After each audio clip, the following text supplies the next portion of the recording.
Ready? Okay, let's call the select board meeting for Monday, November 7th, 2016 to order at 7 o'clock.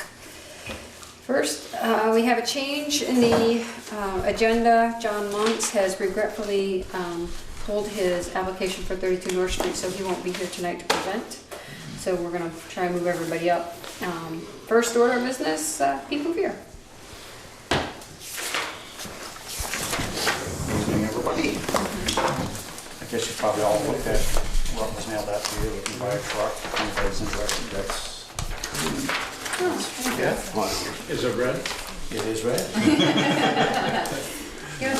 And so for the record, it's the 2018 Freightliner. That's the one that we were talking about for $155,210, which includes the plow equipment. And then we were talking about the extended warranty for an additional $48.37. So the purchase is $160,047. And How long is the extended warranty? It takes about 60 months. 60 months. 60 months. Yeah. And this one here, we're looking 60 at months or 100,000 miles. Yeah. Have you ever hit 100,000? No, not even on the big ones, just the outside. yeah, and some of them are, 60 or well, it depends. Some or are 84 months. Each one's a little different. Was that in there? If you look Yeah, on it's on the that back. page, Sorry. that's okay. We left the toll and deal up the one. It was a little confusing. Okay, so can you guys add that up? Because I don't come up with 4837, I come up with 5637. 60 months. Oh, then maybe we're wrong. I If you don't take have out, if you add that up and take out the 800, I came out with 5637. So somebody might want to re-add that to make sure that the numbers are right. Okay, well, we can do that. And, but here, you see, it gives you the, Ted's gonna do it right now, so it'll tell you.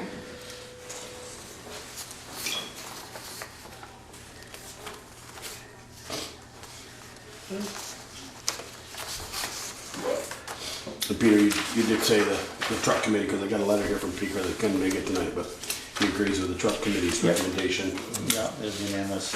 Going to stainless steel body, something we haven't done in the past, and possibly, and we're going 10 years instead of 8 on this one with the stainless body plate and the bigger truck. It'll help possibly move that body in 10 years to another truck. Yeah. 5637? All right, how much you got? All right, perfect, so we'll make that change. That instead of this 56, what? 48. 5637. Instead of 48? Yeah. Yeah.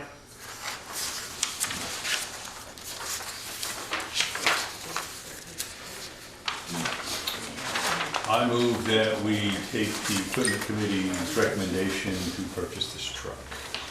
Second. Any discussion? Just a couple others. So what's the regular engine, Peter? I see you want to go with a Cummins, which I think is a good engine. What was the regular? You can get a Cummins or a Cat. And Oh, okay. We've had our issues with Cat engine with this, so. So the total is? Okay. So all this will come out of your capital Should be equipment? 800 more. Yes. Right, and you'll have some little Yeah, bits every there. 160,000, Right. 87? Well, and then whatever money you get for the sale of the truck will go back in there. 160,000 And people. we're hoping it's, It was 160. $800 more between the two. because here's some, here's one. It's 168.47, right? 160,857. Yeah. You know, so we ought to be, Yeah, I really liked this presentation where it was also told how much there is in the fund. Oh, Yeah. yeah. And just for the general public, I've noticed around the Jans and Middlebury now going to aluminum bodies or stainless steel bodies where they can switch them on trucks. So Yeah. Jens has done that twice now on Another a big truck. plus. yeah. Yeah, It adds big 4 truck. grand to this truck, but I think it's 4 grand well spent. Especially if you can move the box over. to Exactly, another it truck. should be, you know, a little maintenance to do to it probably when it comes off in 10 years, but. And while we were talking about that, we did, well, I guess we'll let you finish your motion then. any more discussion? All those in favor? Aye. Any opposed? Yeah, motion carried. So while we had the equipment committee met, since they meet infrequently, we did look at Peter's capital equipment plan, so I'm gonna be tweaking that because the cost of some things, you know, just is going up, so we're making some adjustments for that. So you'll be seeing that along with the budget, draft budget on the 21st, but just so you know, we did talk about that, especially the loader, or no, the grader. Graders. We had a big discussion about the grader, and just because that's gonna be a big purchase. Is and, that the one we're limping along with, huh? Yeah, I mean, in a used purchase, that was interesting. Back on lease or something. Rent to, Rent to own. no, No, it was back on lease, it was. back on lease They or bought back some, on, right, yeah, some sometimes. expression that Peter used. Basically, it's a rental that you fund, that you buy. Somebody uses it this summer, rents it this summer, there's most generally nothing wrong with them. Yeah. Not that I know. The voter was one of them purchases. We Yeah. had 300 hours on it when we bought it, so. So Pete, while you're here, have you gotten word about? Tomorrow morning. Paving? Michelle, tomorrow morning. That's right. You notice we scraped it today. Oh, I no, I didn't. Yeah. It's dark when I get home now, so. It should, you should see lights flashing when you come down the hill tomorrow. So you Go mean the other way. go the other way? Yeah, Okay. What time are you starting? they promised it. Is that starting at 7? Well, they'll probably be there about 8. They let it usually warm up a little bit. Well, I gotta be here at 7, so I'll miss you. All right. Okay, good. Anything else for Pete? Okay.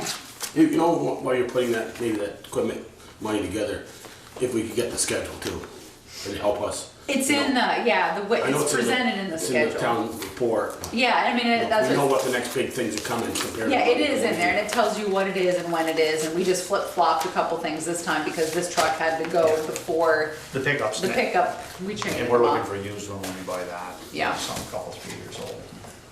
That's 2 years out now. Yeah, So, so we did make some changes to that, so when you see it, you will see what the purchase is, how much we think it's gonna be, minus the trade and So Peter, all that jewel. this price, I forgot to ask, was something about trading. We're selling that outright? Outright. Outright? I just was showing Michelle, here's a couple that, this one here is 10 years older than ours, twice the mileage, and you can see what they're asking for it. And that doesn't have half the plow equipment that ours does, so. And then here's this one, there's no picture of it. You can see what they're asking for that one. That's a year older than ours. So, put us in the neighborhood what we think ours should be worth. Gonna be Yeah. bidders here? I don't know, We haven't put it down. but not just, this one won't I be will tell here. you though, Maybe because, there are people with their toe on the stone? This one won't be in for March, over there. You can't sell it this winter. Yeah. You can't have it this winter. he's done well though, for, last year we did well selling them to Maine and did done really well on our own, better than anything we're ever traded for, so. Okay. You're good. All right. Thanks. Thanks, Pete. Have a good evening. You too, Peter. See you tomorrow. Okay. Mr. Bernstein, come on up.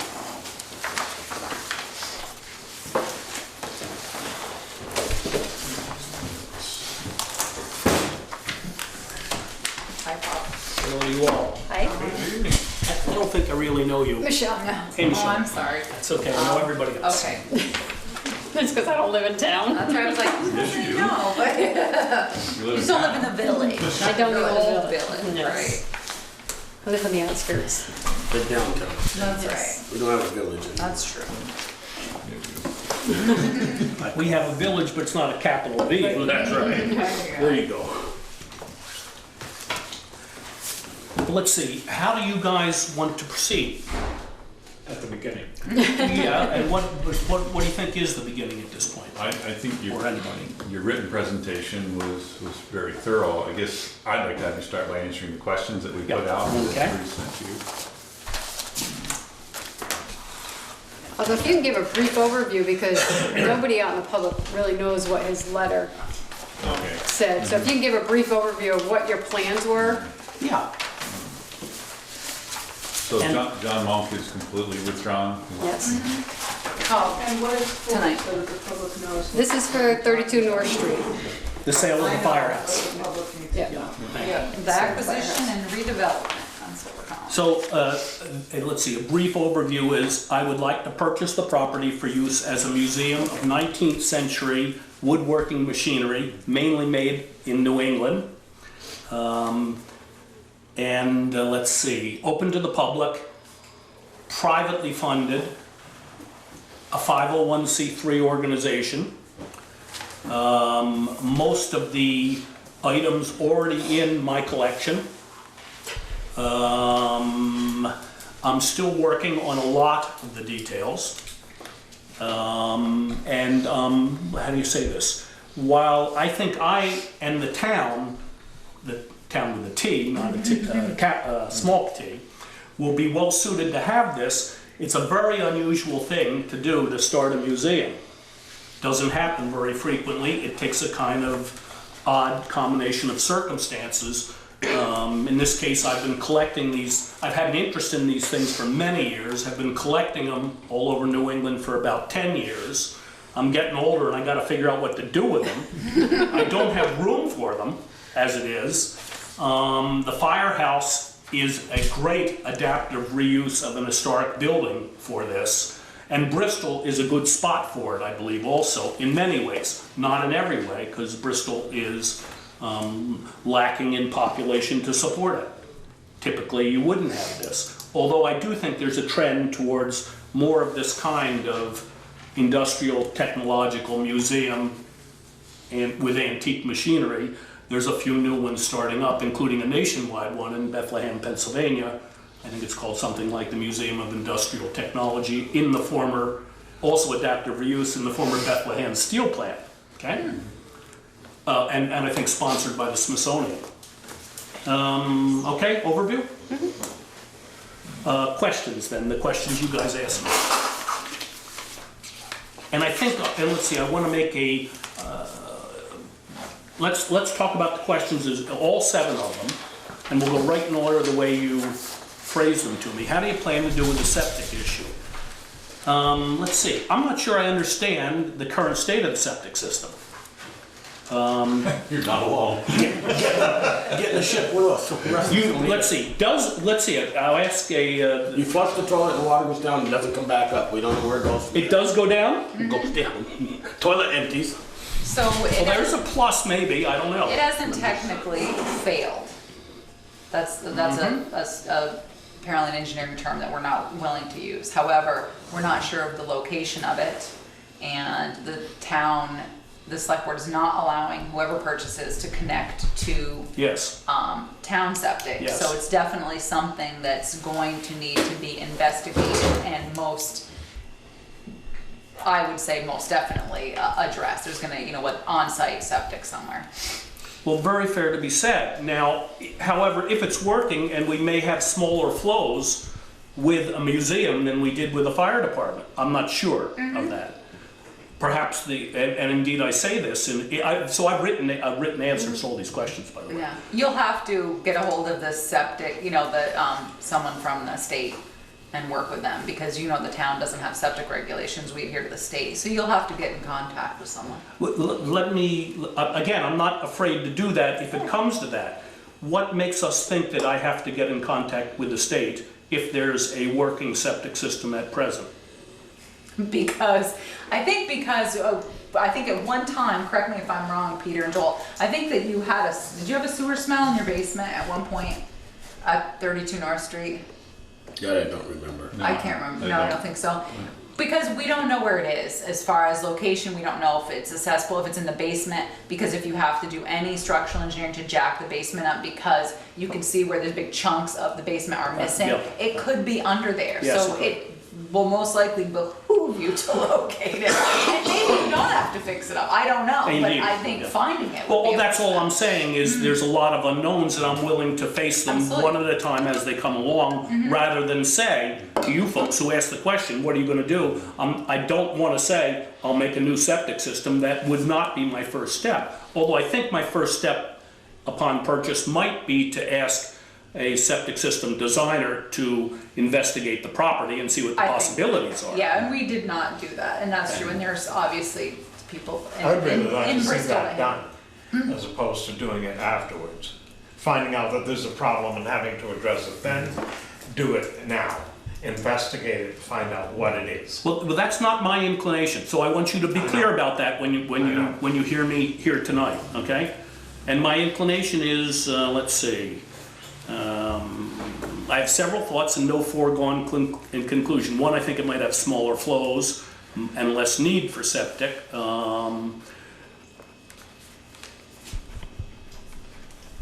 So I say here as possibilities, and these are only possibilities, and it may work out differently.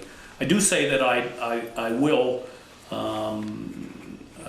commence discussion about design of a new system upon purchase. Okay. On the other hand, I'd intend to try things out as they are and have other options, which be a temporary or limited time installation of a porta potty, installation of a holding tank, and then design and installation of a new septic system, or connection to the town system if that is deemed at any time advisable later. Okay?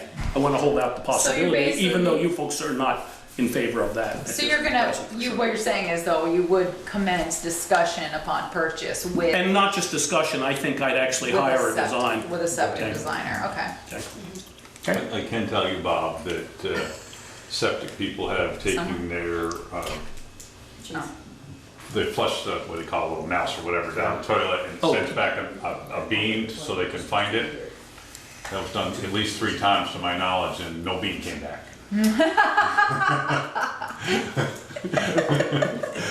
I don't know. That's good. You know what the plumber said? It all runs down here. Well, as long as it's running down. Yeah, so, okay. Your next question was property tax and nonprofit status. I'm prepared to pay full property tax on this property without request for exemption upon the purchase of the property, and therefore add that type of value to the town. And I expect that this is what you desire, the town desires. I want to say, I think there should be a little longer, I think the question should be discussed in full and perhaps start.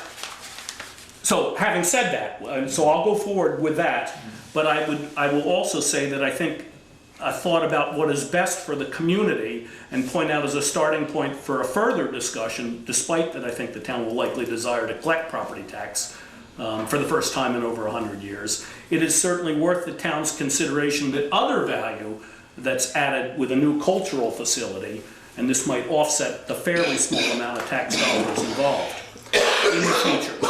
Okay? So I want to answer that question, well, I want to go a little further. It's pretty standard practice, I am sure, to exempt cultural facilities from property tax assessment and collection in Vermont communities. And I know the museum will need all the help it can get. And a boost from the town in the form of a property tax exemption would be such a help if the board feels that that be part of the future. So you hear me saying that I'm willing to pay taxes and start right up that way, but I am holding out the idea that further discussion would behoove us all, okay? So, and I think I said in short, my answer is this: I strongly desire to have this museum pay property tax now. I'm willing to do that, but I think the full answer is this should be a continued discussion. Yeah, I think that, looking at the statute, I think it says that when a society or body of persons associated for charitable purpose, in whole or in part, including fraternal organizations, et cetera, et cetera. So, but it does, so it would, Well, you'd have to investigate. so I haven't You'd have actually to asked the investigate question whether similar museums, let's say the Sheldon Museum in Middlebury, with whom I'm in discussions about opening this up, or Rokeby Museum, or the American Precision Museum, which is another machinery museum, are tax exempt, and I suspect they all are. Yeah, I haven't. I think I should check before. But you're saying. But I'm saying I'm willing to go ahead with paying taxes, But because you I think also like you feel strongly about that, Yeah. and so I want to say yes at this point, okay? Okay. Attendance was your next question.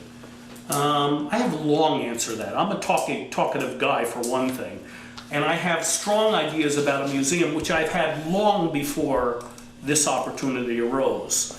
I've been a board member of a museum for 10 years once. That was Rokeby Museum in Perrysburg. And had membership in others. And I often don't think they're very well run. I think there's a kind of, and it's largely because of finances, there's a kind of crass pursuit of attendance. So they try very hard to keep themselves running, which is wholly admirable, by, how do you say it? You know, in my view, sometimes cheapening their product by finding ways to increase attendance. The chief example of this, and I'm not saying I'm against this, I'm saying there's a lot of thought about this, is that they, in the last 20 or 30 years, they have largely gone as a steady income stream to having school visits that in general didn't happen before 20 or 25 years ago. I think I want to have school visits too, but I think I might want to let them in for free, okay? And not do what the others typically do as a standard practice, which I don't wholly approve of. I think what you're really asking is how busy that place would be, and I suspect, and I do answer that by guessing, guessing only, that if there was 1,000 people in there in a year, I'd be very surprised, especially at start. I know that Rokeby Museum, trying very hard, and on a much more populated roadway, and with very interesting collections, it gets as low as 2,000 people some years, okay? This is a more specialized museum in a way, that they're used to a historic house, they're not used to industrial technology. The purpose of the question, Bob, yeah. was, have you been in contact with other similar type museums that you already mentioned to see what their yearly attendance is? But Well, yes, and I haven't concluded conversations with the Sheldon or Rokeby, who probably will write me letters of support. Yeah. I did bring a couple, by the way. So there's more talk to be had. In general, the museums don't want the public to know their small attendance figures. And Rokeby's director, Jane Williamson, who I know quite well, her longtime director, actually told me not to talk as much as I already have. Don't print that in the newspaper game. Oh, God. They got a noose down there in Sheldon. But we can hope she doesn't watch this TV. Right down the newspaper. Yeah, but we'll tell CMC. This is right after CBS News So, at 7:30. so I feel more strongly about the preservation of the machinery than I do of the presentation, although I know that presentation is important, and I'm going to learn more about that and find a way to, if I get into this, be more satisfied and feel like I'm doing the right thing. I think the attendance is high, and by the way, if we can go forward, I hope to open next spring, okay? So I will miss probably most of the advertising that will go along with the spring opening. I think it's already being done, that kind of thing. I'll try to get it. So the first year, in my guess, we'll have the novelty of people wanting to come see it, but we'll have the deficit for attendance of people won't know of it. We'll see. I don't want the museum to, how do you say this, rely as lifeblood on its attendance. I don't think it can. I think most museums can't. And I don't like the idea, and I want to try not to do that. I want to run this museum. I know you're going to ask a question in a moment. I want to run this museum on a very low-cost basis if I can. That's largely to protect myself, by the way, okay? Will you be charging an entry fee? Yes, I think it's the only way to do it. If there was no entry fee, I think that it would seem so unusual that people wouldn't understand it, okay? I don't know what, let's see, is that in that question there, or is that further along? Question, yeah. one of the questions. Admission policy. Yeah, and I've got a discussion which says it could be a typical range of admission costs, single, family, children, seniors, as above, but free admission for some time period, perhaps several years, to Bristol residents, okay? Regular paid visits from school, very typical of museums at present. Regular free visits for Bristol school children. I like the idea. I don't know whether I can do it. And a startup reduced admission charge. A typical admission fee for this kind of museum around here is something like $8, okay? I don't wish, in general, I don't wish to discount admissions. I don't wish to rely on admission receipts to significantly finance the project, okay? Downtown designation, am I out of order here? Yeah, Oh, yes, I am, my paper's got my... Number 5. That's yeah. right, my numbers got switched. We're keeping up. All right. So we did admissions, was letters of support in it? Yeah, it was in your application letter, you have links to No, internet. this is 2, I'm going to 3. Okay. See, I tabled them wrong. Oh, it's okay. The question was, in your application letter, you have links to internet discussions regarding the idea of a museum. Would any of these organizations or similar museums be willing to give you letters of support? And indeed, I asked for 5, I've gotten 2, I believe more will come. And these are good, strong ones. One is from a museum, one is from an internet presence. How do you say this? The American Precision Museum, which is thought to be the foremost museum of machine tools, metalworking tools in America is in Windsor, Vermont. I've been a member, I'm not a member now. I had 2 telephone discussions with their director, long-term, very successful director, and she wrote me, and I asked her to write a note after the discussions. She says, your plans are clearly grounded in your love for and knowledge of the craft of woodworking, in your own personal collection, and in Bristol's own history and its vibrant wood products economy today. Your expectations for the museum are practical and realistic, not pie in the sky. You have done your homework to involve both local and statewide groups, the State Division for Historic Preservation, and you have reached out to museums locally and to the national woodworking community. These are all markers for your success. Okay, pretty good one. Nice. Let's see, a fellow let me see if I can, let me introduce myself. My name, he's writing to Selectboard, Town of Bristol. Let me introduce myself. My name is Keith Rucker. He's from Georgia, the state of Georgia, not Georgia, Vermont. I'm the creator and owner of the vintagemachinery.org website, a website devoted to the history and preservation of the machinery that helped build and industrialize America and the entire world. He talks about the site. The website has been in existence since 2001, and on it we have a database that documents over 5,000 manufacturers and has preserved historical information, including over 8,000 scanned publications, catalogs, manuals, etc. from these companies that people can download for their research. I also host a YouTube channel where I produce videos on restoring and using all kinds of vintage machinery, where I have almost 80,000 subscribers and have had over 12 million views of my videos. I've watched them some. Additionally, I'm a longtime dedicated volunteer at the Georgia Museum of Agriculture and Historic Village, where I help in the restoration department, etc. I think he's a county agricultural agent, is his real job, okay? Oh, there you go. Over the past few months, I've been following Mr. Bernstein's efforts to develop a museum for antique woodworking from the New England area in your town.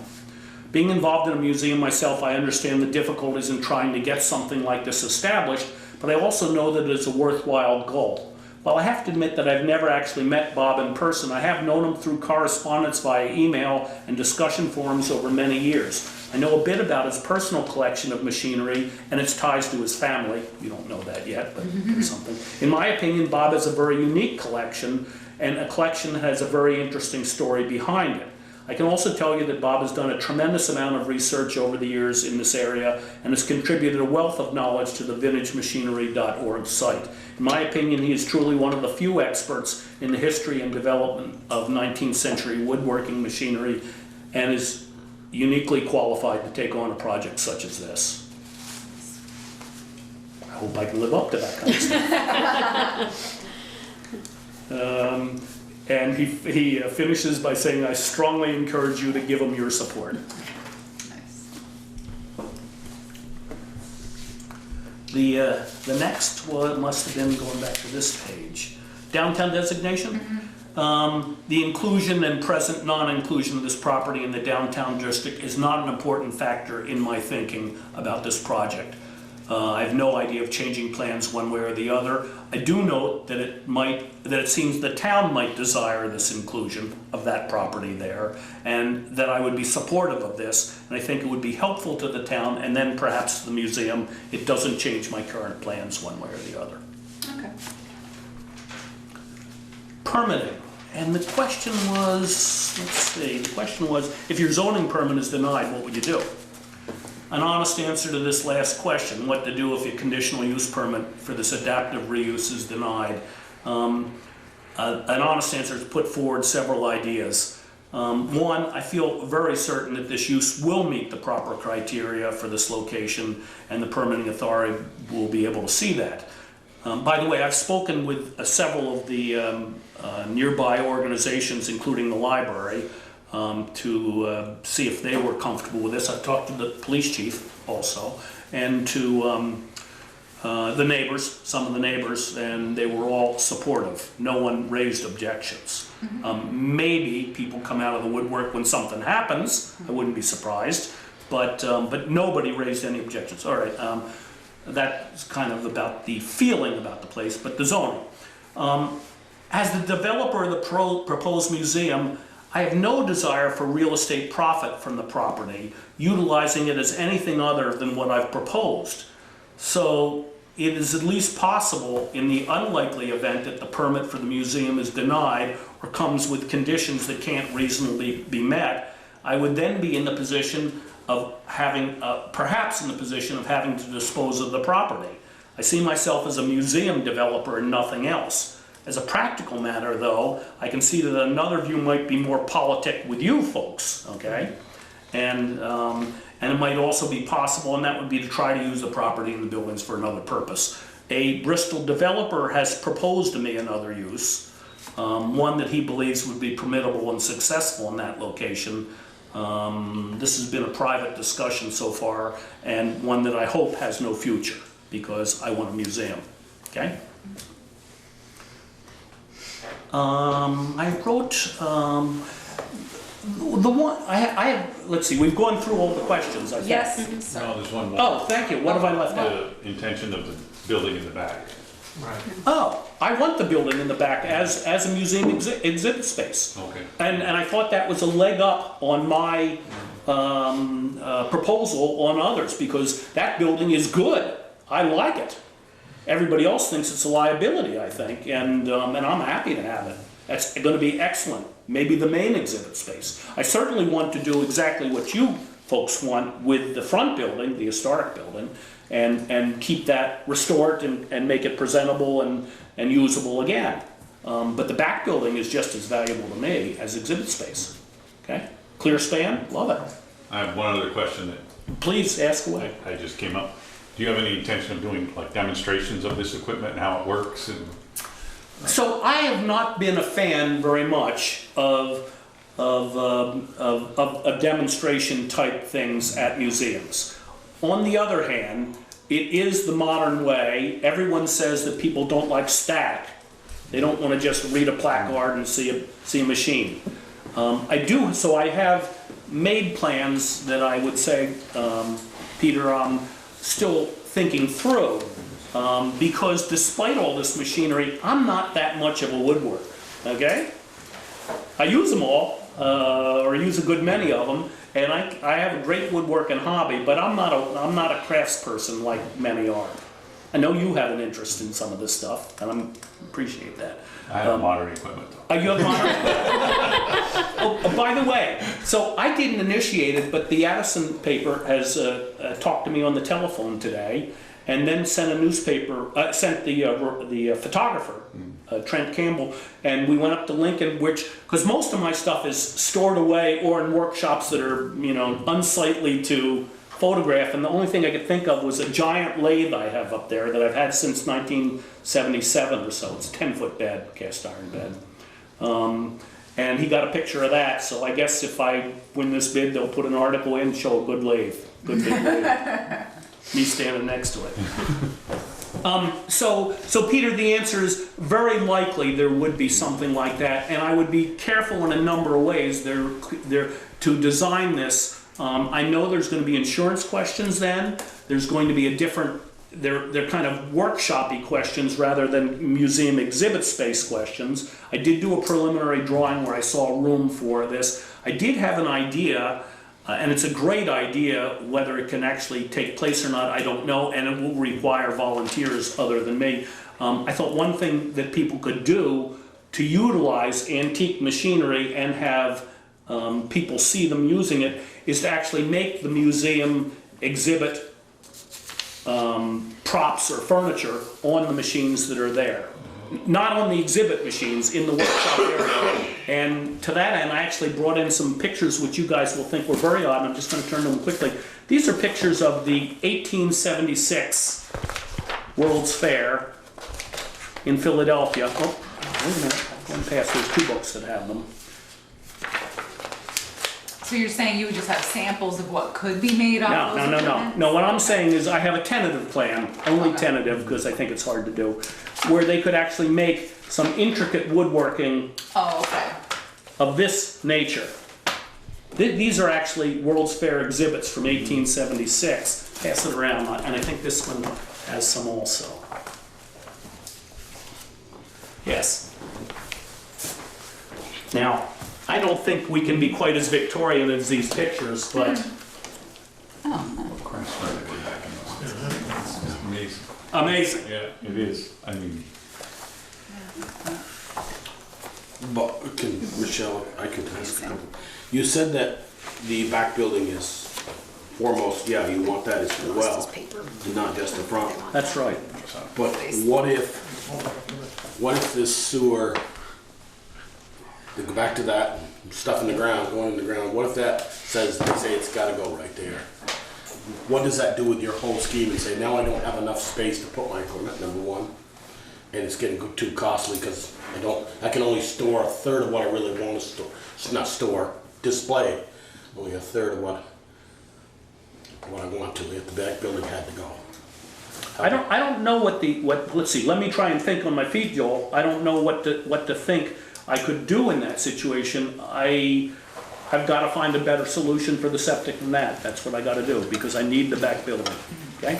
And too, it depends, you're right, on flows and that sort of thing, and if there's, the usage is less, or you may be able to do it on site, like you said too, while you're open there, if there was a porta potty. I mean, there's options, there may be options, but he's right. What we had By talked, the way, I'm not a fan of having a porta potty No, next I to know. the museum, and why should the town be either? right, exactly, and we're not, I'm just saying that that was one of the things that we looked into, was putting in a temporary, and it was between, actually, was right at the edge, I think, between the, Vince's and us, there was a permit, we tried to find a permitted use as far as if we needed a temporary solution, because, obviously it kept freezing.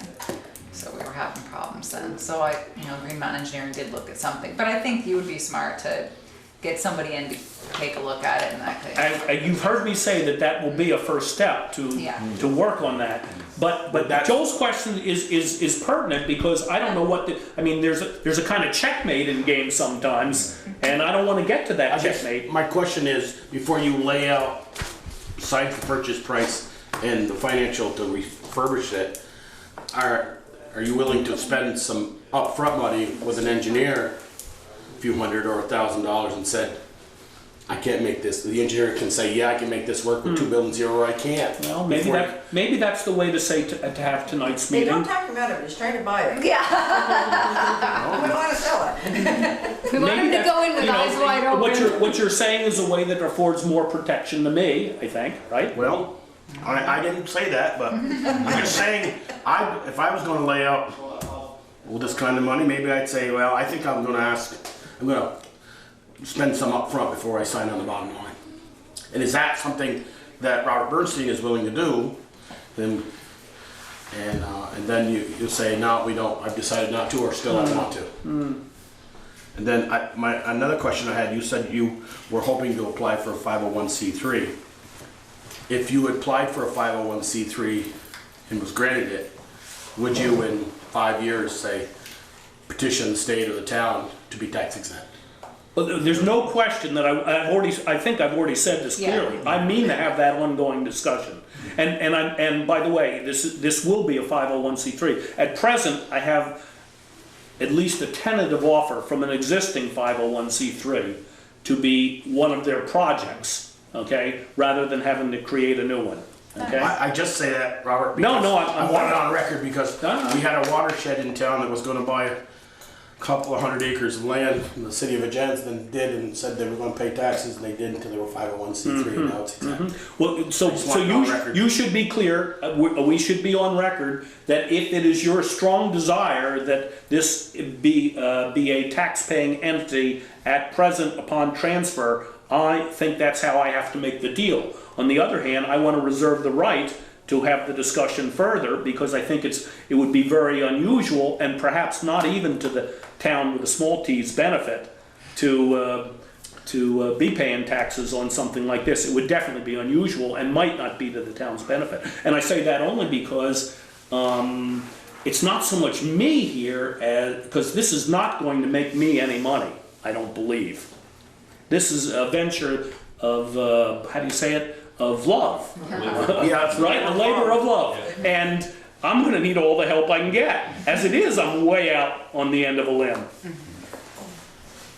And the thing about being taxable is, remember that even, he could petition if he Right. got Oh, to I that agree. point, or So there's some outs there, but basically he's saying, it'd be an ongoing discussion. I guess my last question is, and like probably the three of us here, we've got stuff in barns and stuff that is, if this doesn't. But do you have some machines to give to me? Is that it? No, but I'm saying, if this doesn't work out, is this just a storage building for Robert Bernstein to get everything on close to your house, then out of Lincoln and out of everywhere else? Yeah. No, I'm paying for storage. I've paid $90 a month for 3 or 4 years. I can tell you that's a great deal more than I paid for the machines. Okay? And I knew when I signed that deal that it was not going to be good, and I've done it. So, but the answer is, in some kind of lesser case scenario, that could be, but but I'm telling you that's not my intention. Your labor of love is to make a museum. Absolutely, and I believe it's a fairly unusual combination of circumstances that allows this. And the real point is, I think this is good for Bristol. Okay, it preserves the building, preserves it for public use. Will be an attraction. Bristol will look good. Okay. That's what I think. In one of your letters, you did state that you would actually leave it just the way it is with the 2 doors in the front and not put it back to the, I thought I saw that in one of your letters, not put it back to the 1897 look. No, I think you guys are going to insist on that, and if you insist, I'm going to do it.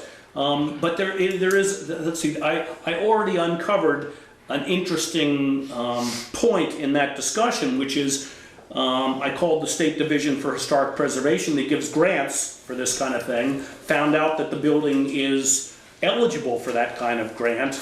And that we would be a pretty likely candidate for that as a public use building, especially. Bristol would look good getting that kind of grant. That would be grant money, state money, or maybe it's federal, Philwich or state, don't know, coming in.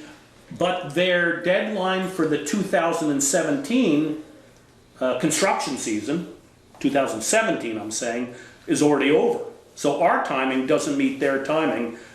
Their next grant process is the end of somewhere September, October of next year. So I would much rather leave it that way until we can participate in that process. One of the nice things about that process is Caitlin Corkins, who was raised in this town, is the head of that division. That's right. So she was great to talk with. She knows the building. Yeah. I think we would do well. I mean, I'd be happy not to pay for that change, right? And I think we would do well to get a grant. Now, there's nothing that says we're going to get it, but I've written lots of grants and gotten lots of money before. Maybe I can do it again. Well, and that would be, could be part of the transfers. You could give them a time frame to make several things happen, so. By the way, I like the idea of the historic door better in some ways. So it's not that I want to dilly-dally about this. I think it would look better for a museum to be switched. But I'd like to participate in that grant program. Okay? Sure. Ted, did you have another question? Yeah, do you plan on using both floors for a museum? And if so, what's the access for the second floor going to be? Office space, not open to the public. Okay. Okay? You're not going to have to make that handicap accessible? I don't know the answer to that. I'm just bringing it up. Yeah, thank you for bringing it up. I mean, I'm going to do my darndest to not make it handicapped accessible. Also, if there was some way, let's say that you decide to divest yourself of this building. If there is some way that we can make the front of that building stay the same in perpetuity, would you be adverse to that? Not at all. No, I'd be happy to do that. Okay? We'll, find a way to write it up.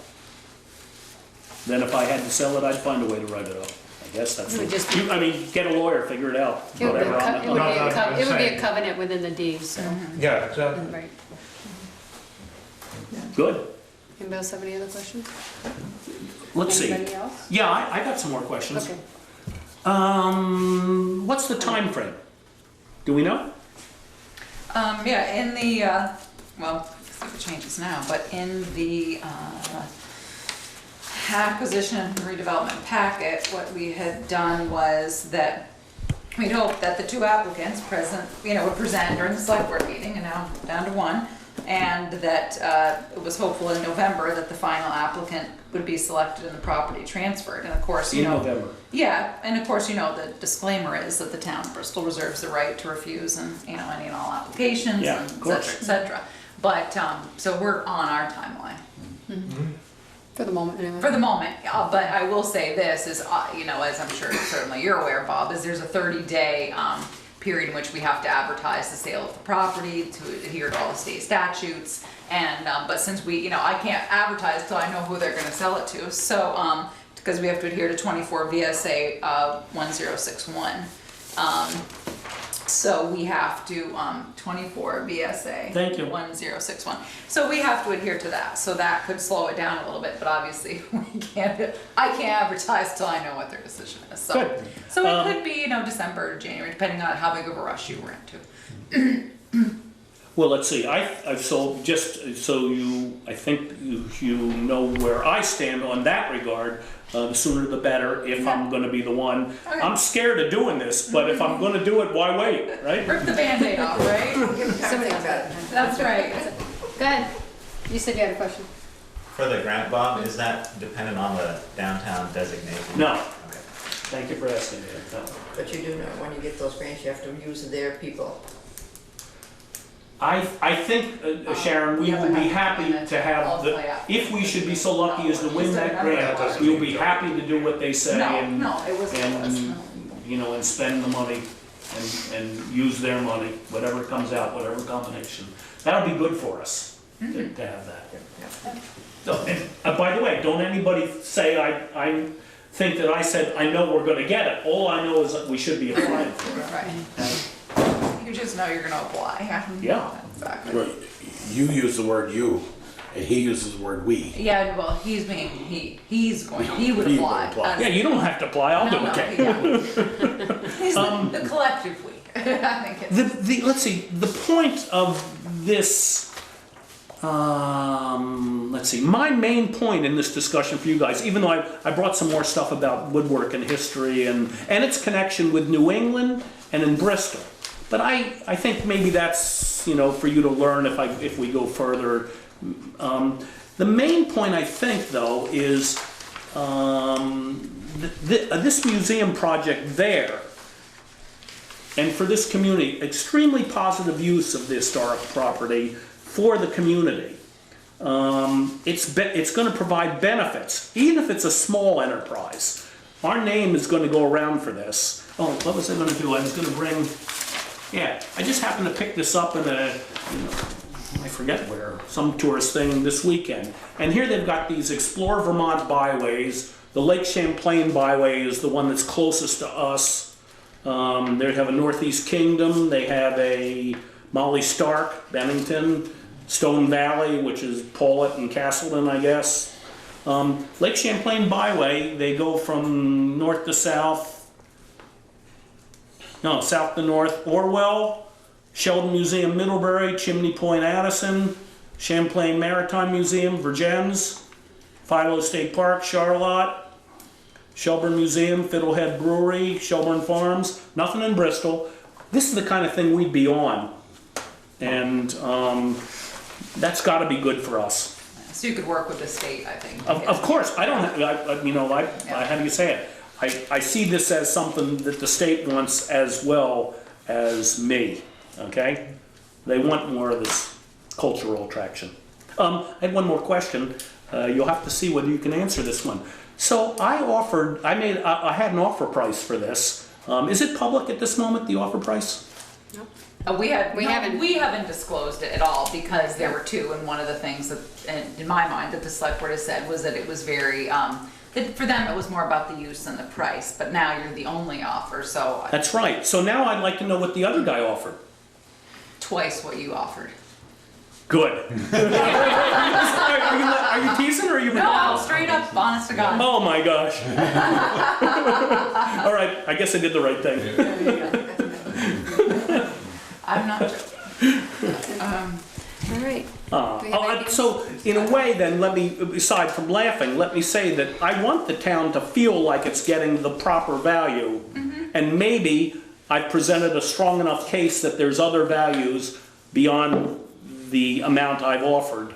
And maybe I should consider myself lucky that if you accept that, maybe. And I think too, what they, most likely they'll discuss the any negotiation of the contract in executive session as far as any, Yeah. you know, thing. But as far as any of your questions, open, you know, that's all an open discussion. But once it comes down to that, we were just discussing that earlier about. I'm sorry to misspeak her tonight, and I value all your questions and look forward to talking more about it, okay? Thank you. Well, thank you for coming by. Appreciate it.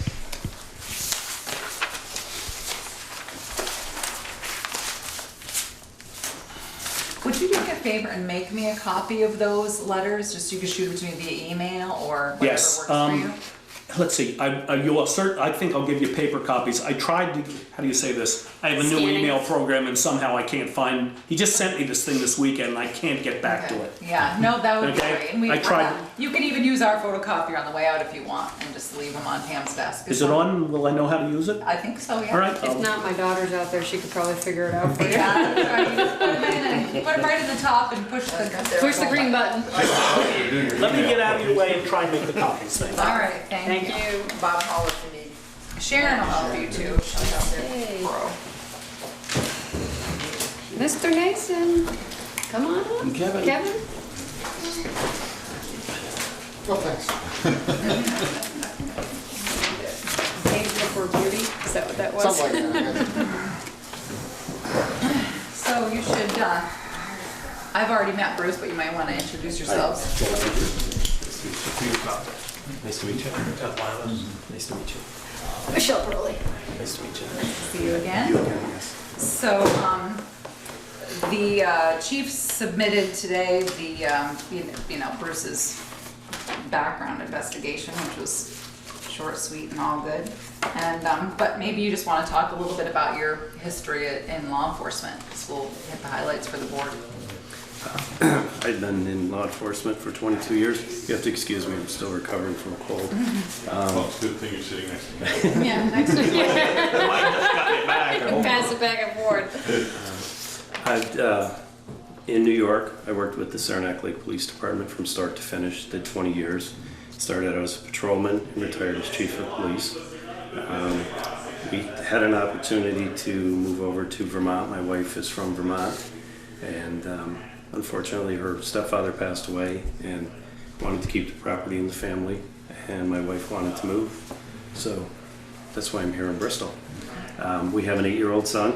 I also have a 26-year-old son who's a police officer in Tupper Lake, and a 22-year-old daughter. But we are here, plan to stay here, and raise our youngest son here.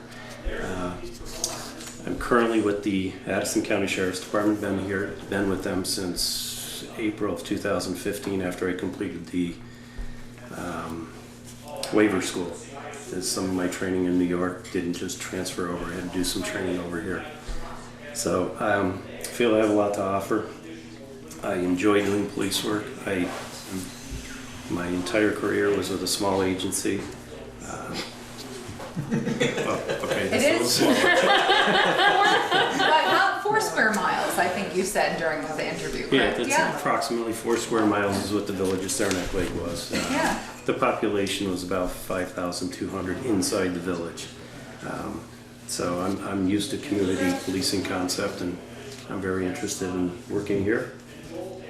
How long were you chief, if you don't mind me asking? 6.5 years.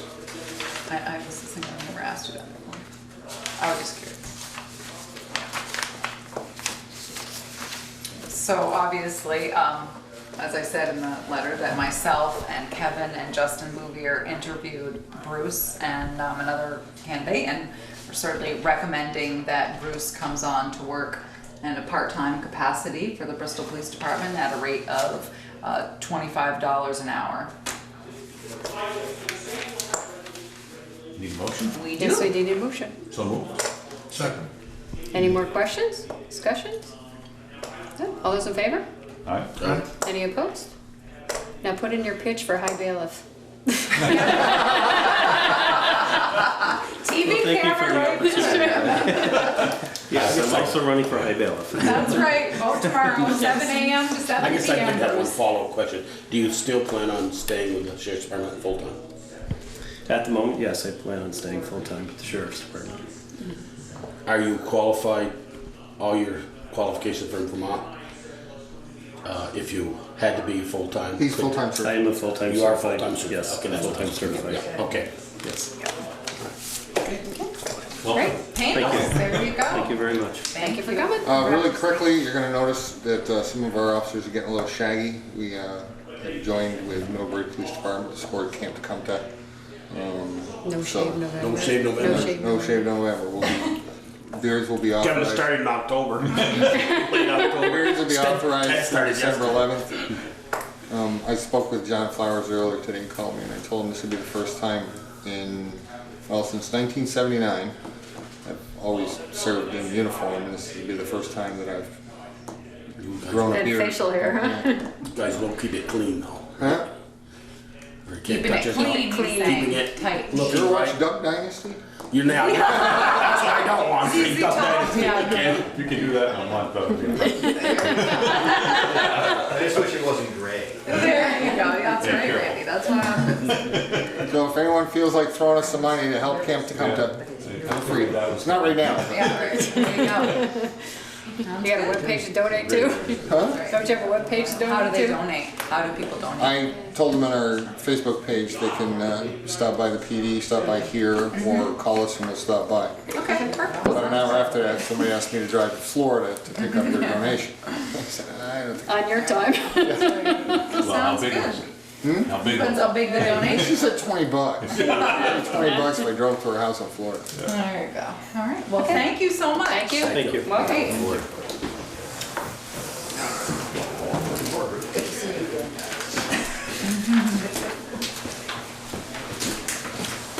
Okay, Randy. Regarding GHSP Equipment Incentive Program. Yeah, this is, we needed Randy to explain it. Things are, it's, And I don't know if I completely understand it. well, I'll tell you, I said that you'd be here to discuss the new GHSP incentives program. It's not really a grant, but it's the best way we currently have to kind of handle it is through the grant program. And I was thinking we earn points or dollars. I don't know. I'll just, Randy will tell This is you. a program we've historically had for years. It's a way for police department to take part in clicker ticket campaigns and DUI campaigns that are posted by Governor's Highway Safety. By taking part in those campaigns, as Therese says, we kind of earn points depending on how long the campaign is. They set aside a certain block of money, sometimes it's $1,500. It's up to I think it's the highest one is $2,000. The total for the 4 campaigns is a total of $8,000 that the department could qualify for. And basically, it's not a grant per se that we have to submit paperwork, other than each campaign has paperwork that we have to submit that says what activity we did for either seatbelt enforcement or DUI enforcement. We use and we can use our existing shift hours. We don't have to have, it's not extra time. So when we're out doing patrol work, any motor vehicle enforcement that we are able to do, whether it be town contracts or whether it be in the village, all those contacts would count towards that program during that time period that's specified by highway safety. Right, that was my question. The highway safety specifies a time frame that you can. Right, so it's a start date and end date, depending on the program. Some are a week long, some are as far as 2 weeks long. Okay. The biggest one is Christmas and New Year's. It's a 2-week program. I think it's either $2,000 or $2,500 now that they allot for that campaign. If you participate in that campaign during that 2-week period, are you guaranteed to get that, like $2,500? Yeah, if we participate in, they used to have a set standard where you had to stop a certain number of cars. That ended a number of years ago when, I will say, highway safety kind of got raked across the coals, but there was an issue whether or not they could require a number of stops for federal law because you can't have a quota. They basically say whatever your agency feels is you're capable of doing. So there's no number of cars you have to stop. There's just a number of hours that you have to do within that period of time, depending on how long it is, depending on how many hours. That they want specific targeted enforcement for highway safety purposes, whether, like I said, either whether it's seatbelt enforcement or whether it's DUI enforcement. The change that I kind of wanted to talk to you guys about is this last year, they changed, highway safety used to be part of the Department of Public Safety, and now it's part of the Department of Transportation. And I don't know if that was what caused these changes, or if somebody finally started saying, hey, what about this? But they've changed to where, to qualify for the $8,000 equipment funds, you have to have a grant through highway safety for occupant protection or DUI enforcement. That's why a couple months ago I came to you kind of haphazardly quickly with a $2,500 grant for occupant protection. I was notified by Tom Fields, who's the law enforcement liaison for highway safety, kind of saying, you need to call me right away to try to get this grant put in so we could qualify for the money that we just received for last year's grant, last year's campaign. We were able to get that grant approved by you folks as well as by the Department of Transportation. So we've got that grant that we are going to be basically using for the Click It or Ticket campaign, which is in May, and that allows us to have I think right now it's $6,000 from last year's equipment fund, so we can use for this fiscal year. Nice. The money we use that for is basically to equip new cruisers with light bars and other highway safety equipment, as well as we've purchased the radar cart, we've purchased cameras, digital cameras for crash scenes. The most recent, we have a big battery powered scene light for lighting up crashes at night, which would have been really helpful with a crash we had here a couple of years ago on the backside of the park where there was a fatality involved. But the weird part is they've also changed some of the equipment that you buy. They're prorating the equipment, which means that there is kind of a match depending on what equipment you buy. We just recently purchased the body cameras from last year, which we got grandfathered in because after we made the purchase, then they came back and says, oh, we're going to prorate those, which wouldn't really be fair because we just purchased them and we're waiting for our reimbursement. So they grandfathered us through and paid that whole reimbursement, but any future body cameras would be prorated based on the amount of time that they're used for highway safety purposes. They're also doing the same thing with light bars. We just bought a new light bar with last year's grant. Mm-hmm. They're starting the light bar prorating system this year. So we made it into the wire. So basically what is it going to be, like an 80-20 split? It depends on how much the chief basically determines is that piece of equipment is going to be used for highway safety purposes. I'm sorry, light Isn't a bars, light isn't bar that always 100%? That's what I say. It's on the police Well, that's cars. what I was gonna ask, if it's 100% then, but if you work 365 days a year in that car, Right. and you use 10 days of it for highway safety, are we only gonna get Well, it's 5%? Well, it's highway We only use safety that- purposes. So anytime we do a traffic stop, that's a highway safety purpose. And the way I perceive it, and I know the chief agrees with me, anytime we're responding to a call, Highway safety. it's highway safety because we have the cameras in the cars, the light bars on the cars to warn drivers, and it's a highway safety issue for us to be able to respond to a complaint where there's an emergency where we have to utilize that equipment. So it's a safety issue for the motoring public as well as us. So that's a highway safety purpose. Yeah.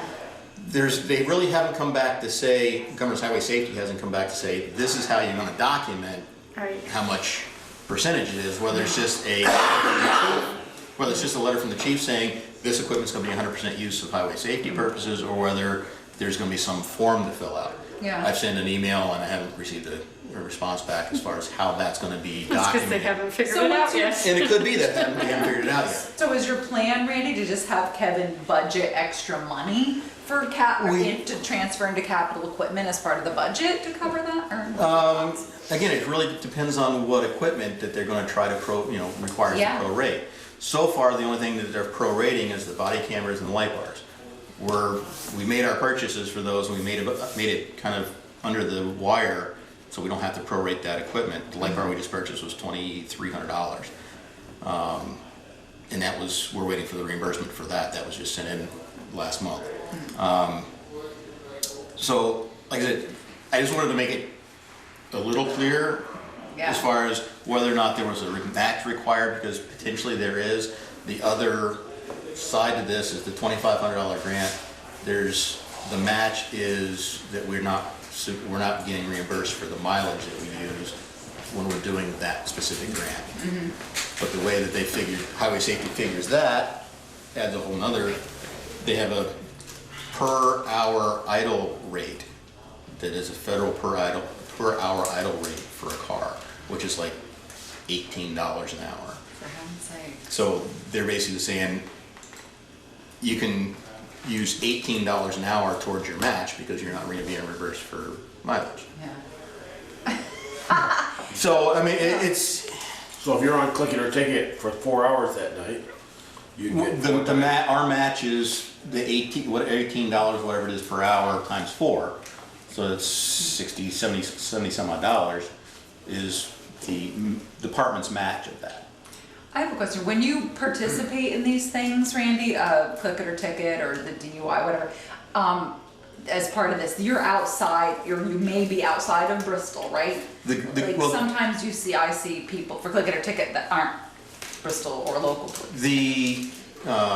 When we're doing the campaigns and we're not using grant funds, it's entirely within the town of Bristol. Yeah. Whether it be a town contract patrol or whether it be during our normal operations in the village. Yeah.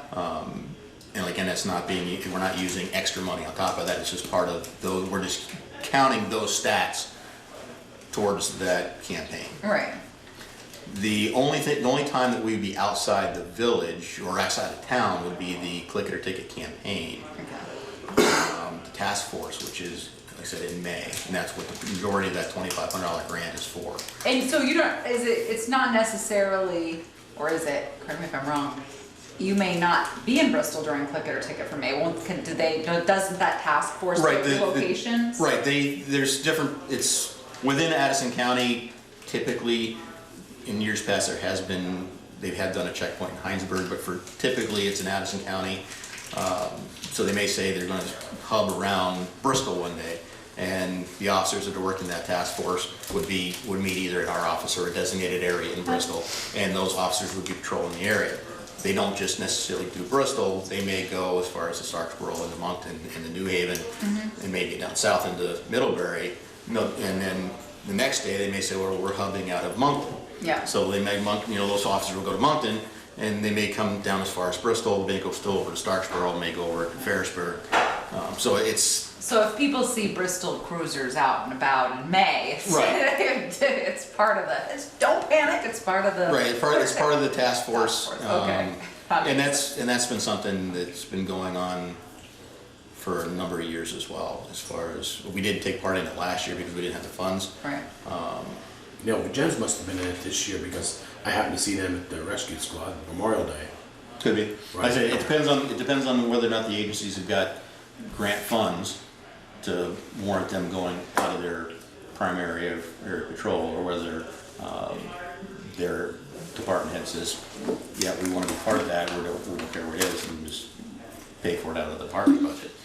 And again, and the other thing is when those task force are in town, those officers can issue local ordinance tickets, which would still, some of that money would potentially come back to the town/police district, depending on where that ticket was issued. So it'd be no different than if we were issuing a ticket under a local ordinance violation. I have a question, either Ernie, you can answer it, or if you can't, the chief can.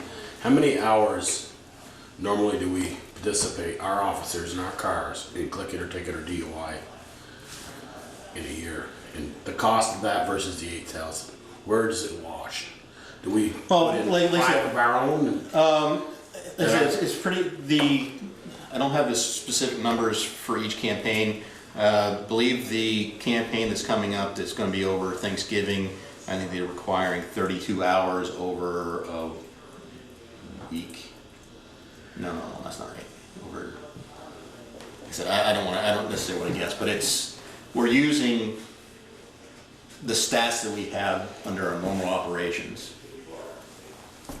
to document what we're doing for Click It. I just was wondering if what we're paying out in overtime or... Oh, this is it. We're not paying overtime for it. No, that's what There's it is. zero They're overtime. patrol hours. This is Regular Regular days, I may go out and do 3 hours. I went out this morning and I did about an hour and a half of patrol. If we were in a campaign, that time would be documented in the campaign. Okay, that's what I thought. So, we're not necessarily, like I said, it's not using overtime funds, we're using our normal operation. During your normal Business hours, and we're just using those activities to document our highway safety campaign activities. So I think the difficulty here with this is that you guys need to figure out what the matching, how you're gonna deal with the matching piece. Once it comes Yeah, out. once you Well, figure again, out what that's it gonna is, depend- That yeah. will depend on what piece of equipment we Right. provide. Absolutely. And I know that we're working on a capital equipment, Yep, absolutely, and there is money in the capital process, equipment fund. as well as the cruiser replacement fund. Yeah, Because for the most part, I think for the cruiser that's scheduled to be replaced this next fiscal year, the only thing that's really gonna be needed from that would be, depending on the vehicle, would be the bar, the center console, the interior petition would be different depending on the vehicle. And most of those costs are absorbed into the replacement cost of the vehicle. yeah. So it's just gonna be a matter of making sure that when the capital equipment schedule comes out and the capital vehicle, that, you know, that they have enough money in there to cover what could be their percentage Well, I'm of just the thinking, proration. if it's 8,000, and if you figure 20, we're responsible for 20%, Well, that's the you're thing. talking $1,600. Right, so- it may not, it wouldn't be, say 20% of that 8,000. Right. It'd be, you may be buying, say a body camera is $400. Right. And if the chief determines that 50% of that body camera is gonna be used for highway safety purposes, there's $200 that the department's gotta Yeah. find.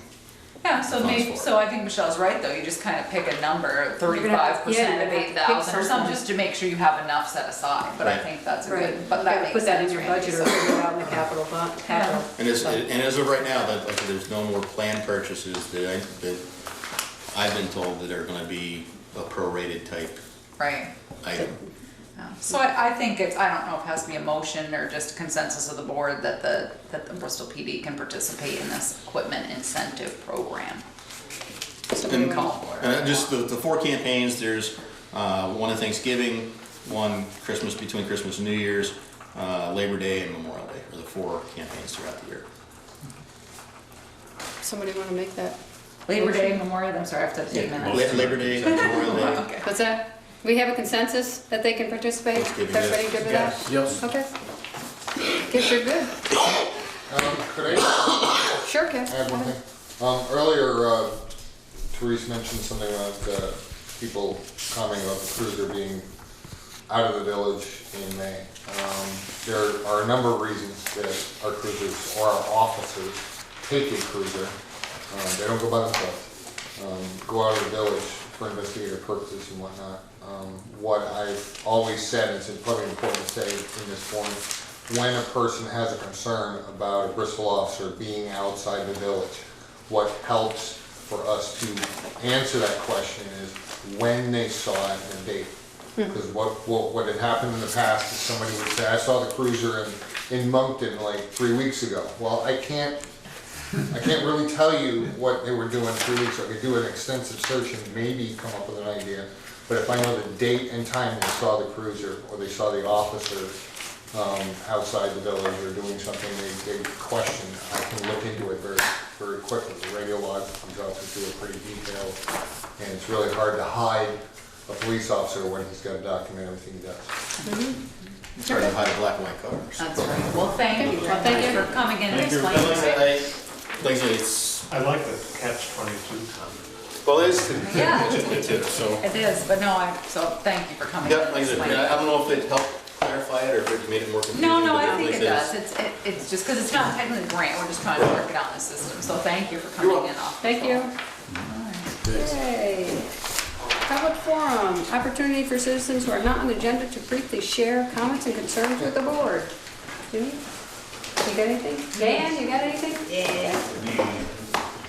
Discussion of level of service goals for the water department, part of the asset management grant we received from the state of Vermont. This is an exciting project, but Pete Coffey's just loving it. Oh, it was an interesting meeting. Yeah, so we, as I said, Peter and I met with Alan Heisinger and Matthew Gardner. Yeah, right, that's Matthew Gardner of Green Mountain Engineering. They're the ones that we got the drinking water asset management goal grant from. Part of the grant, they encouraged us to get this so that we can continue to use people like 64 Seconds when the town is paying for the leak detection service. Also, it helps us for grant money and things like that. So we received these levels of service goals, and then Peter and I worked with Green Mountain Engineering. We went through them to talk about where we currently were and their thoughts on where we should be. And then they were sent to Jim Siriano at the state of Vermont, and I forwarded his comments back to Matt, who incorporated them in this. So this has nothing to do with retail, and they weren't involved? Nope, in this has at all? nothing, no. I had to ask him a couple of questions about what our chlorine residual was, but other than that, not really, no. Well, we only got 4 that were 3 or No, 4. we're doing well.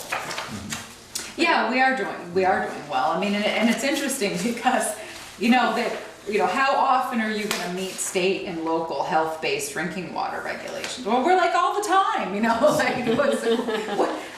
wasn't 100% generally your target goal? So I don't know if you had any questions, excuse me, about this, or, Are we in the process of getting the software for that manual on water audit? well, I have to say, I was opposed to that. I actually emailed Jim Siriano and said, before I agree that we're gonna adhere to 100% of some standard, I'd like to know what it's about. And he has forwarded me a link on it to understand it, and I just haven't had a chance to go through it yet to read it, but part of it is an Excel spreadsheet, so that's interesting. And what we've been currently doing is Peter Ryan has been tracking this. What we've been doing is taking the reads from the master meter down at the pump house, and obviously we submit them on a quarterly basis to the state. And then what he does is he tracks those numbers in an Excel spreadsheet, and along with how many gallons we pump. So he's been trying to track it himself. So this could be a better situation. The good thing is we just replaced the master meter down at the pump house. Yeah. So hopefully we're gonna see some there. We also started replacing our meters. We've done all the, the sewer meters, and we're gonna hit the highest users, Mount A, Bristol Elementary, the apartment buildings, and start replacing their water meters. So hopefully we're gonna see some gain. So I haven't seen it yet. He was assuring that it wasn't horrible. So, and we really need to do that to get a handle on our loss. So Yep. I'm sure Okay. we'll figure it out. Anybody have any questions? We don't need to do anything with it specifically for you, do we?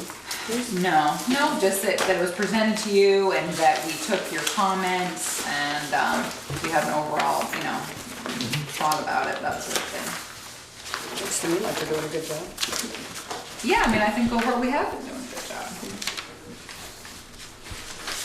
Okay. Did you have any questions? Anybody else have questions on it? Okay. I thought it was kind of odd that there's a couple we weren't. 98% of the time we are, what's it? Hard to read. 8-hour outages, 98% of the time. We're less than 8 hours. So there's 2% that were. Well, we chose that, so we're saying, planned outages will last no longer than 8 hours per event. So he said, do you want that? I'm like, well, we'll do the best we can, we came up with that. Oh, okay, you put that down. Yeah, we put the goal. That's not quantitative that we. No. That's a goal. No, it's just a And a goal. goal, water consumer 95% of the time, continue to all customers 95% of the time. Yeah, exactly. Because occasionally we do have emergencies where we have to shut the water off and it's an emergency and we're making a repair or. But providing water could be, we shut it off because we didn't pay the bill. Right. I think in this. 2% or 3%, and they don't pay the bill, we shut it off for maybe 8 hours. Yeah, but I think this is continually to all customers. I think what they're saying is, we're trying to do repairs so we're not having big water main breaks, so we're not really, putting people, I don't think that was necessarily the individual who doesn't pay their bill. I think it was more just customer service overall. At least that's what I took it, Joel. Okay. Okay. Any other questions? We did work on the PSI, that was kind of funny, because like apparently some systems have problems with low water pressure, which has never been our issue, so we had to get that calculated so we knew what we were up against.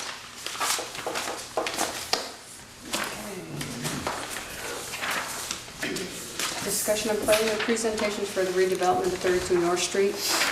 Are we gonna table this until the 21st to discuss it? To I think we discuss the should. presentation?